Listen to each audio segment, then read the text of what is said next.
मंच पर उपस्थित हमारे पार्टी की सांसद आदरणीय किरण खेर जी, हमारे उम्मीदवार श्री संजय टंडन जी, मंच पर उपस्थित सभी सम्मानीय नेतागण और उपस्थित सभी भाई और बहनों, सबसे पहले मैं आप लोगों से क्षमा मांगता हूं क्योंकि मैं आज हरियाणा में था और हरियाणा से वापस दिल्ली गया और दिल्ली से हवाई जहाज से मैं चंडीगढ़ आया। दिल्ली एयरपोर्ट पर मुझे पौन घंटा घूमना पड़ा और जब हेलीकॉप्टर उतरा तो पहुंचने के लिए और आधा घंटा लगा, जिसके कारण पूरा टाइम टेबल डिस्टर्ब हुआ है। मैं आप सब लोगों की आपको जो तकलीफ हुई है इसके लिए क्षमा मांगता हूँ। बहनों और भाइयों, ये जो चुनाव है, ये चुनाव संजय जी का या किसी व्यक्ति के भविष्य का फैसला करने वाला चुनाव नहीं है। ये चुनाव सही अर्थ में हमारे देश के जनता के भविष्य का फैसला करने वाला चुनाव है। अगर सही नेतृत्व और सही नीतियां होगी तो हमारा देश तरक्की करेगा। हमारे प्रधानमंत्री चाहते हैं कि हम हिंदुस्तान को वर्ल्ड की 3rd लार्जेस्ट इकोनॉमी बनाएं, $5 ट्रिलियन की इकोनॉमी बनाएंगे, विश्व गुरु बनाएंगे।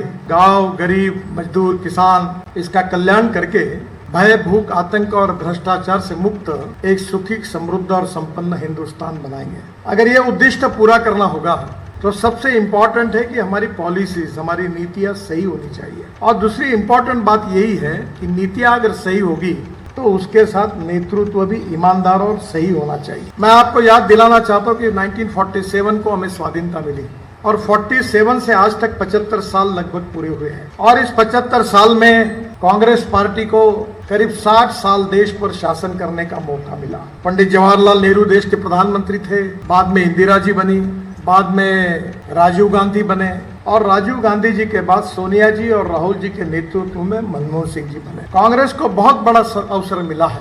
कांग्रेस ने बहुत वादे किए थे, 20 कलमी, 40 कलमी, 5 कलमी कार्यक्रमों की घोषणा हुई कि आपको याद होगा 75 में जब इमरजेंसी लगी थी तो कांग्रेस ने गरीबी हटाओ का नारा भी दिया था। सब वादे जो थे वो ग्राउंड रियलिटी पर पूरी तरह असफल हुए। डिपार्टमेंट की चर्चा इसलिए नहीं करूंगा क्योंकि आप तो रोड देखते ही हैं, आपको पता है। मैं पिछले 10 साल में 50 लाख करोड़ रुपए के काम कर चुका हूँ, 50 लाख। और मैं ये कहने वाला एक मंत्री हूँ कि इस देश में पैसे की कमी नहीं है। इस देश में देश के लिए ईमानदारी से काम करने वाले नेताओं की कमी। मुझे बहुत अच्छा अनुभव मिला 95-2000 में। मैं महाराष्ट्र में मुंबई में मंत्री था और आप कभी मुंबई जाओगे तो समुद्र में एक वर्ली बांद्रा सीलिंग बना हुआ है, वो मुझे बनाने का सौभाग्य मिला। 55 फ्लाईओवर्स बने और मुंबई और पुणे के बीच में देश का पहला एक्सप्रेस हाईवे मैंने बनाया। तब मेरे पास 5 करोड़ रुपए थे, पैसे नहीं थे। और उस समय धीरूभाई थे और रिलायंस का टेंडर मैंने रिजेक्ट किया था। वो 3600 करोड़ का था, यानी आज की कीमत 40,000 करोड़ का। और वो जब रिजेक्ट किया था तो लोग मुझे बोल रहे थे कि वो लोएस्ट आए थे आपने। मैंने कहा थोड़ी बार हम मार्केट में 600 करोड़ के लिए गए तो हमको 1200 करोड़ मिला, 650 करोड़ के लिए 1150 करोड़ रुपए मिला। और उस एक्सपीरियंस ने मुझे सिखाया कि देश में पैसों की कमी नहीं है। अभी हमने कुछ दिन पहले, 3-4 महीने पहले, हमारे NHI का इनविट मॉडल मुंबई स्टॉक एक्सचेंज में लॉन्च किया कि मेरा कार्यक्रम तय हुआ था मुंबई स्टॉक एक्सचेंज में, फिर मैं वो बेल बजाता हूँ और इशू जो होता है उसको खत्म करता हूँ। पर उस समय मैं गोवा में था। दूसरे पहले ही दिन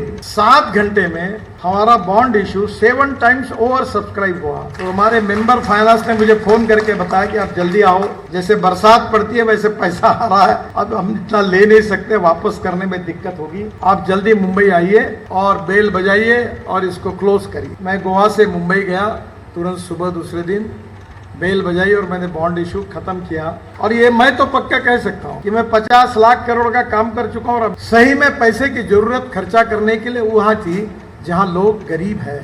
और जब मैं महाराष्ट्र में मंत्री था तो मैंने मुंबई में फ्लाईओवर्स पब्लिक प्राइवेट इन्वेस्टमेंट से बनाया। ये Worli Bandra public private investment से, Mumbai Pune public private investment से बनाया। और जो पैसे बच गए वो महाराष्ट्र के 16,000 गांवों को मजबूत रोड से बनाने के लिए वो पूरा पैसा मैंने उनको अलॉट किया, जो गरीबों के लिए फायदे का। The inspiration behind public private management was giving more priority to rural agriculture and tribal people who are socially, economically, educationally backward, और जहां पब्लिक प्राइवेट इन्वेस्टमेंट संभव नहीं थी।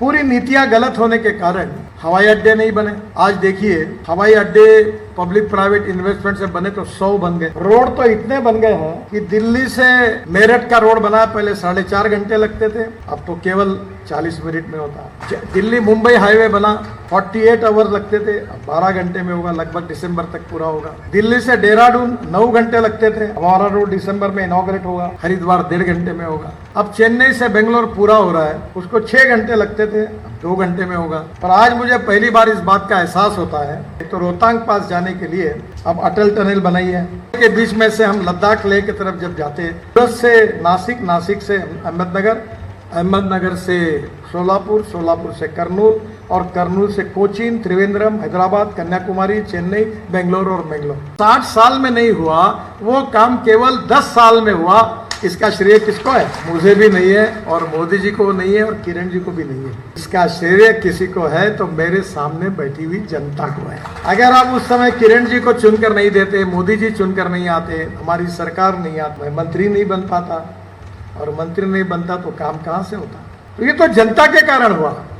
किसी देश के विकास को अगर आपको गिनना है तो इम्पोर्टेंट क्या है कि हमारा एक्सपोर्ट कितना है और इम्पोर्ट कितना है। हम इंपोर्ट कितना कम करेंगे और एक्सपोर्ट कितना बढ़ाएंगे, उस पर देश की इकोनॉमी निर्भर होती है। आपके दिल में भी यही है और यही संभव होगा अगर इस समय फिर से एक बार एनडीए की सरकार आएगी, मोदी जी प्रधानमंत्री बनेंगे, तो ये निश्चित रूप से संभव होगा। 10 साल में आपने जो कुछ देखा था वो तो न्यूज़रील थी, असली फिल्म शुरू होना और बाकी है। संजय हमारा उम्मीदवार है, मैं उनके पिताजी से उनको जानता हूँ, पढ़ा लिखा है और क्रियाशील होकर अच्छा कार्य करने की क्षमता भी उसमें है। आपकी समस्या को उठाने की भी ताकत है और सुलझाने की भी ताकत है। और एक अच्छे उम्मीदवार को एक्टिव, क्रियाशील हमने खड़ा किया है। किरण जी ने भी 10 साल यहाँ का नेतृत्व किया है और मैं आपसे ये अनुरोध करूँगा कि निश्चित रूप से आपने अगर संजय को चुन कर दिया और बीजेपी की सरकार बनी तो फिर से एक बार देश कहीं से कहीं चला जाएगा। ये आपका आशीर्वाद, आपकी शुभकामनाएं चाहिए। भारत को विश्व गुरु बनाने की क्षमता रखने वाली सरकार बनाने के लिए संजय को यहाँ से आप प्रचंड मतों से विजयी करिए, यही आपसे अनुरोध करता हूँ। बाकी काम तो मेरे बहुत थे, लिस्ट बहुत थी, संजय के पास छोड़ के जाऊँगा। मुझे क्यों बोलने की ज़रूरत है, तुम ही रोज़ रोड पे जाओगे तो आप देखेंगे ही। मैंने उसकी बात कुछ की नहीं। फिर बहुत बहुत धन्यवाद, आपका आभार।